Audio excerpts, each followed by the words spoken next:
Assalamu alaikum Mobile Life каналынын көрүүчүлөрү. Каналга жазылып, лайктан басып, досторуңуздар менен бөлүшүп кетиңиздер. Баарыңыздар сүйгөн Nokia туугандар. Буга чейин эсиңиздерде болсо, Nokia 111 деген телефон чыгарганбыз, необычный Nokia. Бул ошонун büyük бир тууган байкеси болот, же иниси болобу кыскасы туугандар. Мынакей. Бул тигиден айырмаланып, буга 2 сим карта түшөт. Жана флешка бардыгы бар туугандар. Тигинин эле копиясы, эки окшош. Разница тигиге 1 сим карта түшсө, буга 2 сим карта түшөт. Анан тигинин ичи англисче болчу, буну орусча экен. Орусча тамгасы бар экен, камерасы дагы бар. Мынакей. Так.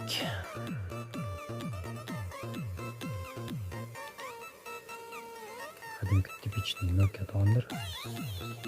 Кадимки эле тонкий зарядка сайлап. Баасы болгон 500 сом эле туугандар. Кимге телефон керек болгон болсо, связга алсаңыздар болот. 701 14 80 туугандар. Чалыңыздар, жазыңыздар. Эмки видеодон көрүшкөнчө сак саламатта калыңыздар туугандар.